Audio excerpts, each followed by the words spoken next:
Hey guys, Footy Focus Podcast, episode 9. So round 8 review and round 9 preview. Yeah, I think so. It gets a bit confusing, but hello everyone. Yeah, it's good to be back. It's another midweek recording, so we might have this up a little bit late, like last week, because it's another Skype recording. Yeah, so we might talk a bit about the fixture that came out. So they released the round 9 to 12 fixture. We'll also talk a bit about our games, Kangaroos and Port games. Touch on some players from other teams as well. But off the top, there's some sad news to come out a couple of days ago. Or was it yesterday? Yes, it was yesterday, Monday morning. So Shane Tuck, ex-Richmond player, had passed away, aged 38. So do you remember him quite a bit from following footy the last probably 10 or so years? So yeah, he was big around that mid to late 2010s. Yeah. So he played 173 games for Richmond. He was originally drafted by Hawthorn, but he got cut after a year. And then he played in the VFL or the lower league. And then Richmond picked him up with a later pick in the 2003 draft, I think. And he did really well to play 173 games. Yeah, I think he's definitely one of those players that made the most out of his talent. Obviously, the father-son, his dad's the games record holder. Second now, obviously Brent Harvey's number one, Michael Tuck. So, good family legacy there. But yeah, so unfortunate. So apparently he's been battling depression and just some difficulties with his personal life. So very sad news. So I think he's a father as well. Yeah, I think that's who you kind of feel for the most right now. I think his wife he's estranged from, but obviously still married and obviously a couple of kids too. So feeling for them at the moment and condolences to them. Yeah, it's always sad when a player passes away. So I think Richmond, they're going to wear their black armbands this week. So thoughts are with the Tuck family. Did you want to talk a bit about the fixture? It's a footy festival of football, I think they're calling it. Football, yeah. So it got obviously announced yesterday. So around 9 to 12 fixture. So we're obviously moving to footy 7 days a week. So there's 20 straight days of matches and compressed into 5-day rounds. I guess main talking points are, how many matches you have in that stretch. So I think the Cats have 4 in 14 days and the Pies have 4 in 13. So there are 14 Freo, Eagles, Hawks and the Blues. They've got a bye in between there. So what I think will happen is there'll be 2 sets of these sort of style fixtures. So this and maybe the next set. And then after that, leading into finals, the last couple of weeks might be a bit more traditional. Yeah, because obviously after this 4-week stretch, you've got 5 matches left. So you've got a bit of play with them. The Sydney teams have around 11 bye too. So how do you think the Roos went with their fixture? Are you happy with that? To be honest, I don't really care about the fixtures. Like not because how the Roos are going, but just the situation. Like there's going to be winners and losers, and it's not going to be cool. So I don't think there's any point in looking at it in that much detail. Like it's not like the start of the year where the fixture gets announced and then you can properly analyze it. Whereas here, like it's going to be you're going to get screwed over either way. Like there's no one team's going to have the perfect fixture. So yeah, I mean I heard some complaints about Richmond being in Brisbane for 4 straight weeks, but not really. They're in.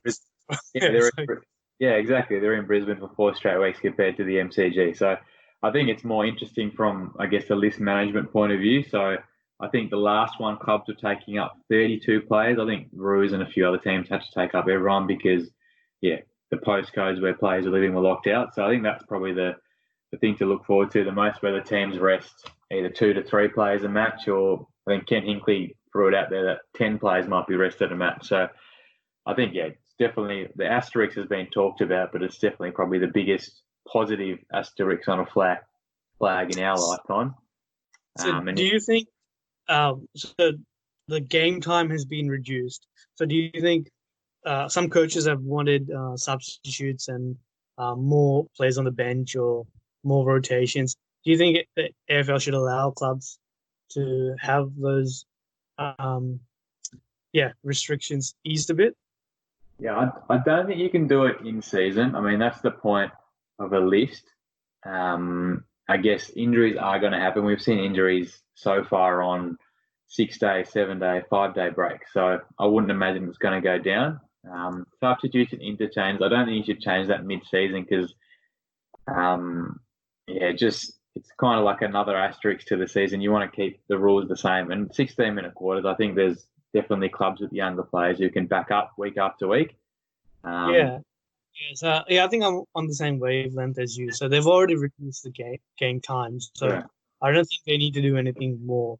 I reckon it's about the depth of your list. So and how you manage players like the senior players like Ablett or Harry Taylor's, Selwoods, they might not play the middle game.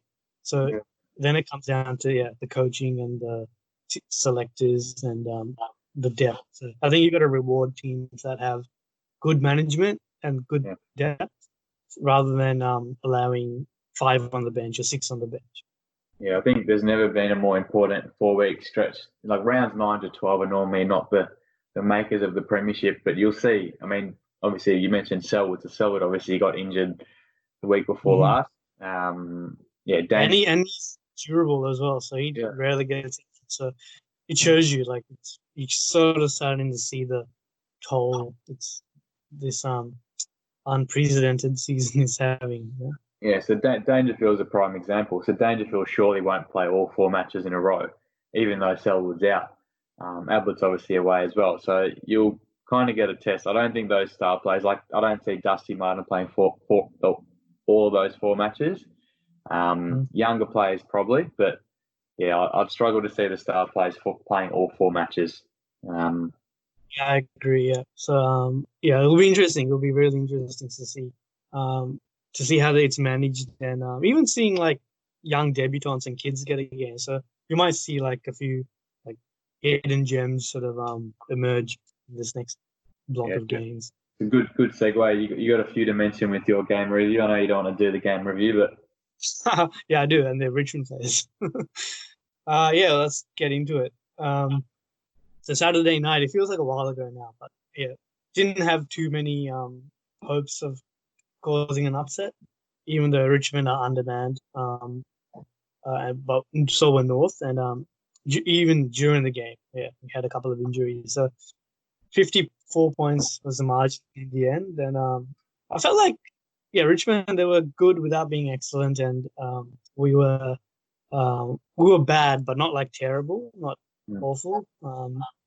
Like some positives were like we had more possessions. We had 8 more possessions, 12 more clearances, and 10 more contested possessions. So normally those are pretty good indicators, but the inside 50s is where we got slaughtered. So we had 28 inside 50s, and I think we had 1 in the first quarter. So you're not going to win too many games having not forwards not seeing the ball like that. So how was the efficiency going inside forward 50s? Like we've seen GWS win with 25 inside 50s, but it's not even efficiency was poor, I suppose. Yeah, like you just got to get it in there, like start with that and then worry about efficiency. But we weren't doing that. So good games from Higgins. Walker was played forward. McDonald did a all right job on Martin. Shaw, he did like move the magnets around a bit, so you saw players starting in different positions.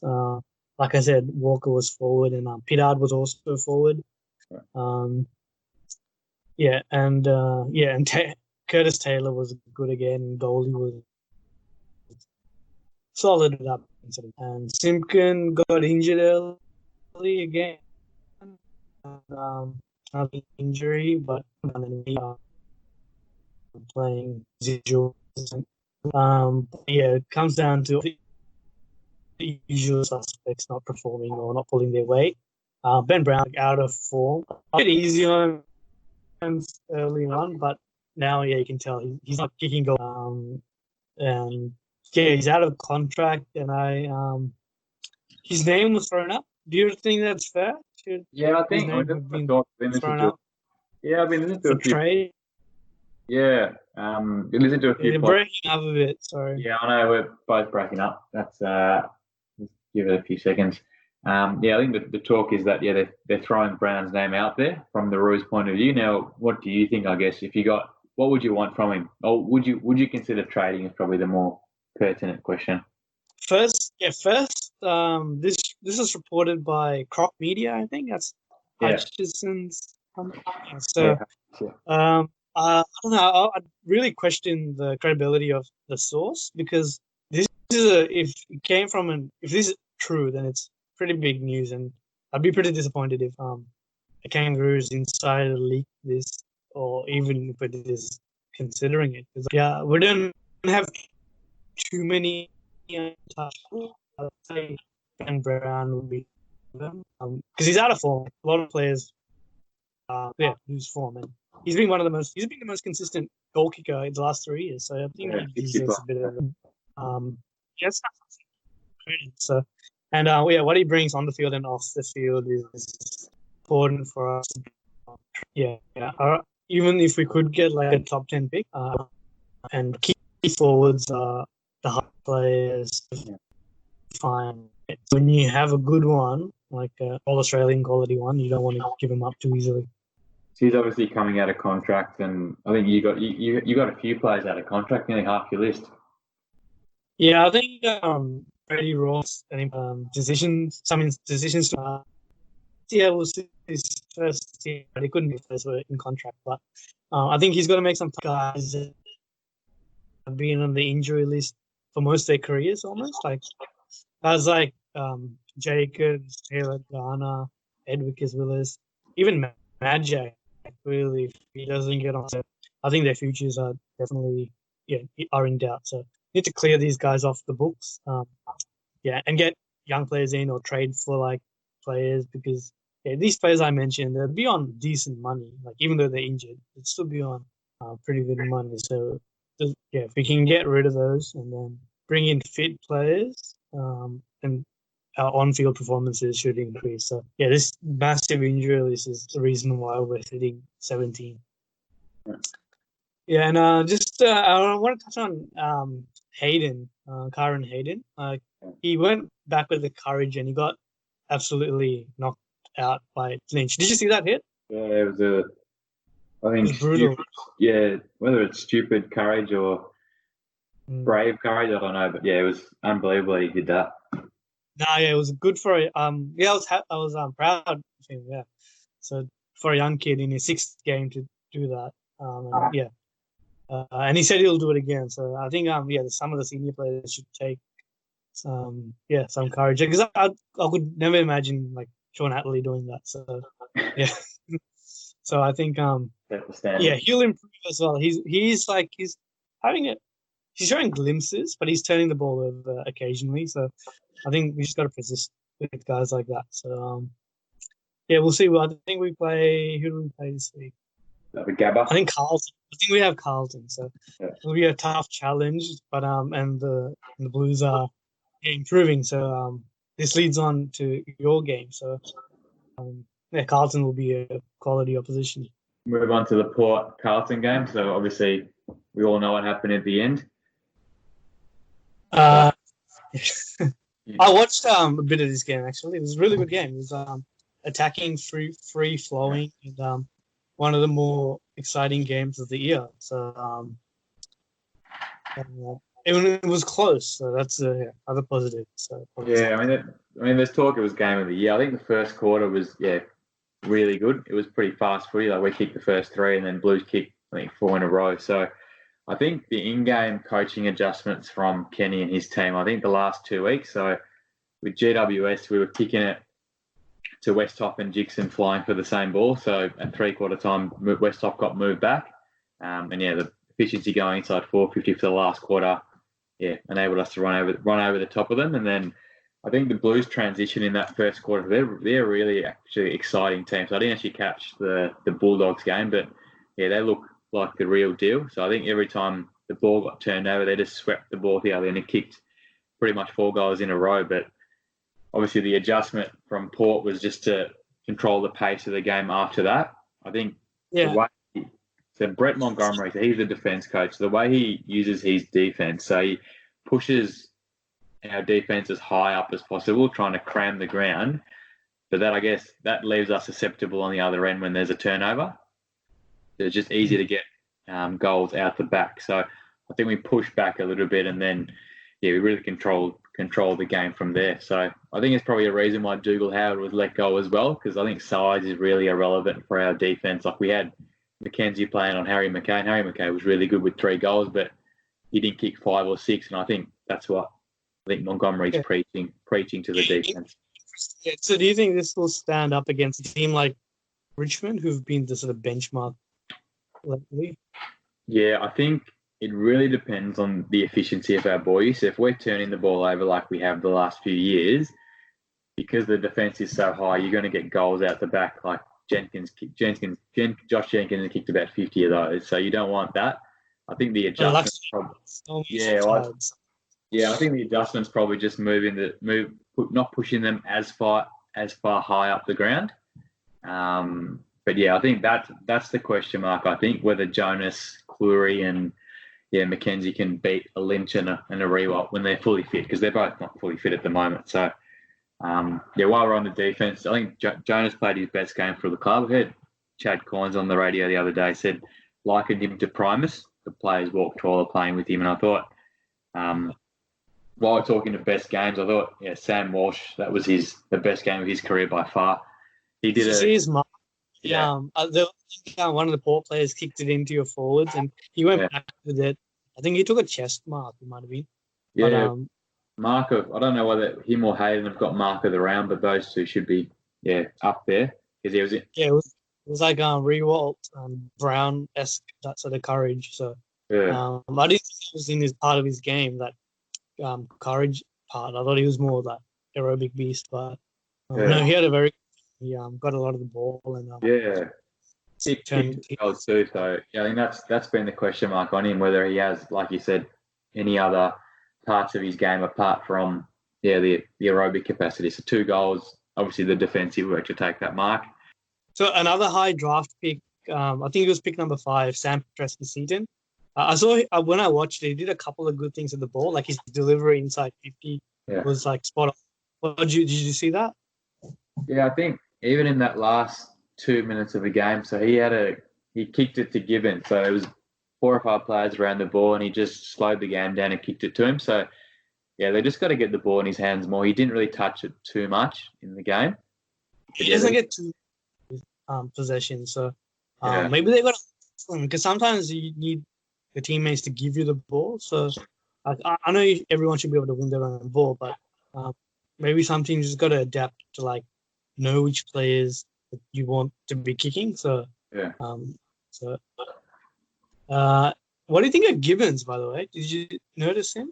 Yeah, so the first quarter he was really good. Even in the last quarter, he hit up McKay, kicked that set shot goal, which put him in front. So he had a really interesting year last year, because he was criticised a fair bit, because I think he was pretty much the one out forward a lot of the time, just with the way Bolton's structure was. But I think he's definitely worth persisting with. His ball use has improved. He's touched the ball a fair bit as well. So I think when I've seen Carlton, I've been impressed with him. I think getting Eddie Betts and Martin has helped, because he doesn't have to play that small forward role. So he must be playing a natural game. So he's been good. Another player is Harry McKay. I thought when I watched it, he was pretty dominant. Yeah, I think 3 goals obviously against Mackenzie, but I think in a couple of years' time he'll turn that day into 5 or 6, because he's pretty unstoppable really when he marks the ball at the highest point. Like, no one can get to him. He's a bit like the King brothers and Mason Cox when he's on. So really impressive. And his brother actually had a good game against Lynch. Yeah, we should mention that. He played his first game in a while, and he was only spoiling, but he was getting to the contest and doing that. So, Harry looks a gun. So I wonder if Harry McKay can he play 2 games, play for us and Carlton? You pay him more, and just no one would know. It's like the King brothers. Just have Harry playing Kangaroos. You wanted to talk a bit about a second year player for you guys, and it's not Connor Rosie, so he's having a good year. Yeah, Conor Rudd's actually been quiet since the showdown. So Zach Butters, I think Bailey Smith's the most impressive second year player, but I think Butters is nearly rivaling him. So he's added defensive running to his game. Marked a ball on the goal line in the last quarter to set up that last attack for us, which led to the Robbie Gray goal, and had a good tackle to holding the ball too. So he's getting a lot more of the ball, and he's been really impressive. I think he was the less talked about of the three draftees last year, but he's really stepped up. Yeah, that's good. They're doing pretty well. Like second year blues is the thing that I think some fans anyway we think about, but he's definitely not showing any. Might go on to how dominant was Dixon, because I didn't see many of his goals because I was like switching in and out of the game. Yeah. But saw him come off the bench and he looked like he was about to die. Did you see that? Yeah, so he kicked 3 goals for us. It was a bit like the Eagles final in 2017 where he could have grabbed the game by the scruff of the neck and just made it a Port win early in the fourth. But 3 goals for, I think 6 contested marks against Liam Jones, who probably should have been switched. David King was calling for it the whole day. But Wiedering, he's had no one-on-one defeats the whole year, so probably a bit of a question mark why he didn't get switched on to Dixon for a little bit, because that was the difference probably in the end, apart from the last goal. Mm-hmm. Right. And also Sam Mays, I think, was it his first game? His debut for Port? I'm surprised he did. Yeah, he was in the circle at the end, so that was his first game for the club. Didn't play a game last season. He was really composed. Obviously, he hit up Robbie with a pretty clean pass with 20 seconds left. Yeah, so he was a former first-round pick and he played for Brisbane. So, if you're a first-rounder, you must have some talent. So, it's good to see him play. So, that's a good thing about Port. You're not only relying on these draftees. You've got the Mackenzies, the Motlops, and now May sort of giving you guys something. And also Laddams, and that guy, he's I think he rocked for you because Lysette wasn't playing.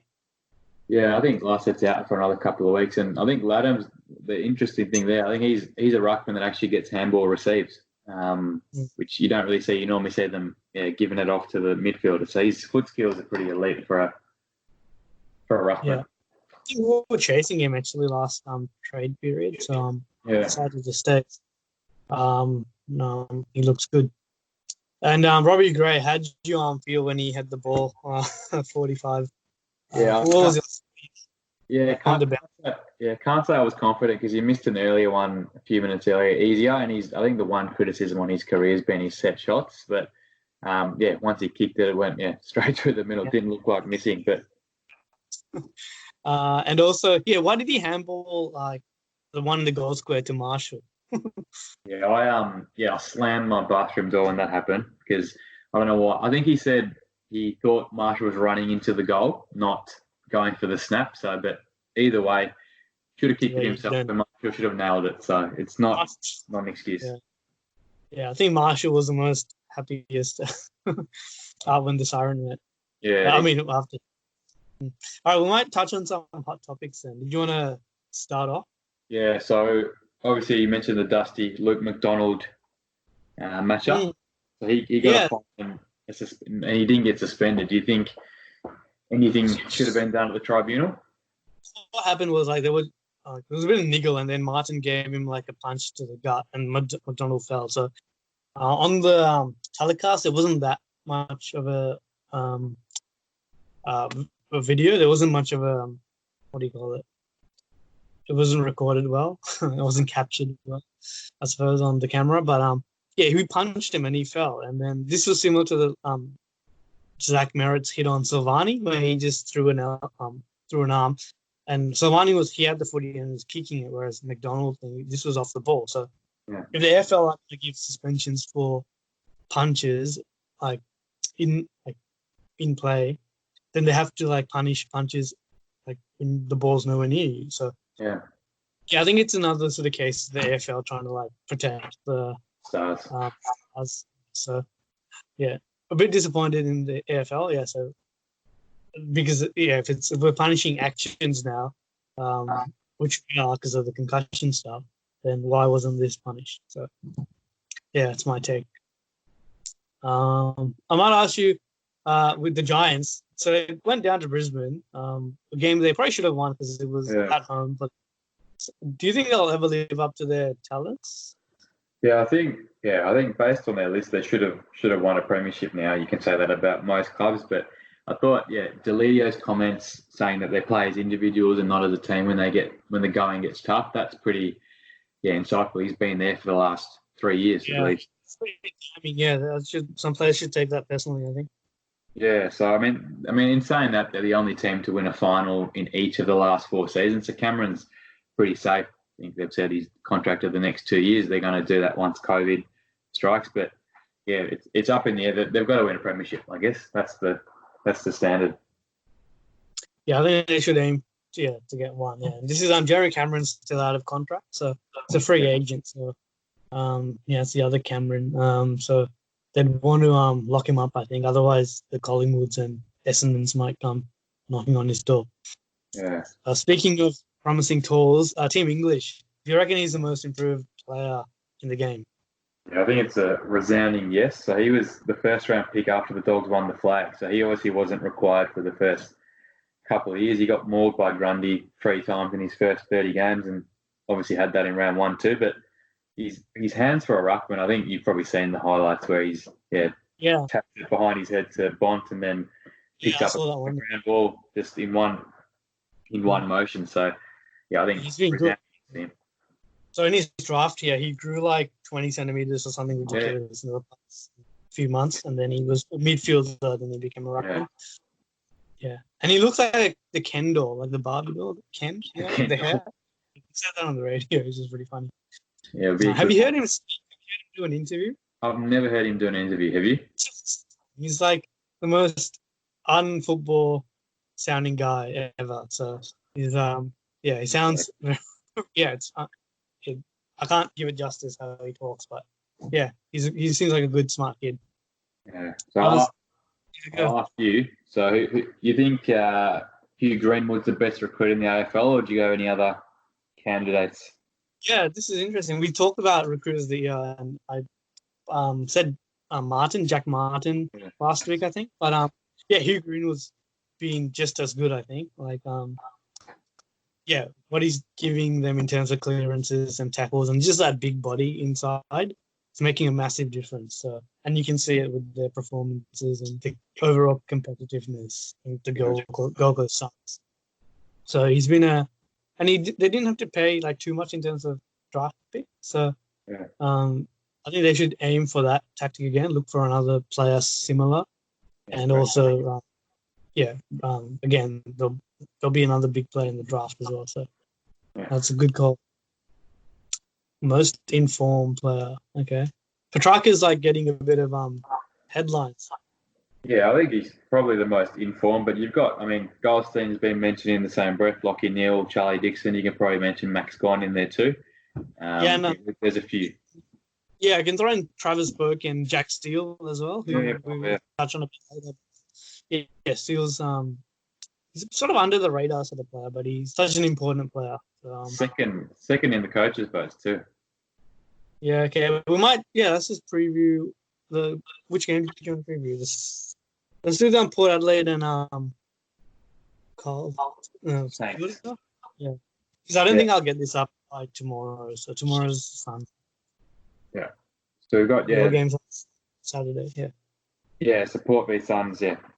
Thanks. Sorry, Saturday night at home. So the Dougal Howard Cup. So we'll hopefully see him play against Charlie Dixon. I think that'll be a pretty fascinating matchup. The Ryder Cup. Ryder Cup too. So we'll see if Ryder plays. Actually, he obviously played the other week, so I think he's probably crucial. You don't want to get Marshall playing 17 games out of 17. You probably look to rest him in the next. Could Ryder play defense? Could Ryder play in defense? Could Ryder play defender?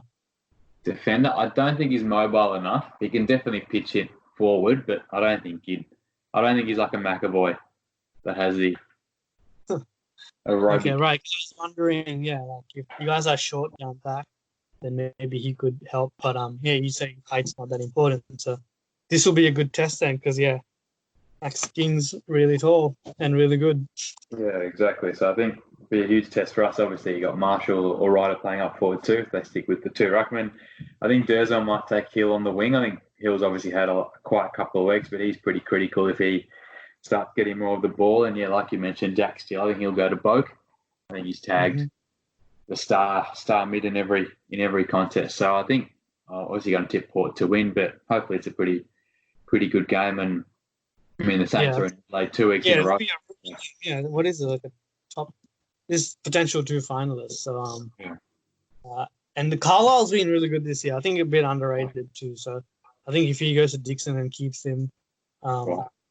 modest score, then more pressure would be put on Marshall. So Yeah. I don't know who takes. Yeah, Dougal Howard might take Marshall, and yeah, it'll be an interesting game. And Steele, yeah, like you said, might go to Boak. I think that's probably the key matchup. But yeah, I think Max King is a danger because yeah, we've struggled against the tall forwards this season. Yeah, and Motlop hasn't done much again, so he might be due for a big one again. I know I said that a couple of weeks ago, but Yeah, he rolled his ankle, so he's actually been ruled out with Ryan Burton, who continues to not be able to string together games. do you have a Jack Watts update? Do you know what's Yeah, I was pushing for him to get selected. When Dersma went out. So yeah, I think hopefully he gets a game this season. Not this season, this round, because I think he's due because he definitely need that depth and yeah, some good ball use coming out of the back line. Maybe put him half forward to replace Motlop because I think that's probably a like for like in terms of ball use and class. Yeah. So I think I'll tip Port Adelaide just because it's at home, and yeah, I wonder if the Saints stayed there because they must have stayed in Adelaide. I think they're fly out. Oh, okay, that's a bit annoying. Because they're based in Noosa at the moment, so I could be wrong there. But yeah, get scheduled to play 2 games in the same oval. Yeah, I don't know, but yeah, it should be a good game, and it's prime time. Yeah, it'll be on TV. All right, you gonna wrap it up, man? I probably won't talk about the Kangaroos. I think we've gone over time. Hopefully you can snap the 5-game winning streak and losing streak and get on the board again. Yeah, I don't know. I just want to show some fight, and don't mind finishing around the bottom. It's a short year, so grab a Petrarca, grab a Max King, whatever, finish low. And yeah, I know it's not guaranteed, but yeah, we need more talented youngsters. All right, cool. Hopefully I get this up. Hopefully the recording's good. Apologies if it's not. Yep. Okay. Fingers crossed. We'll catch you guys next week. So.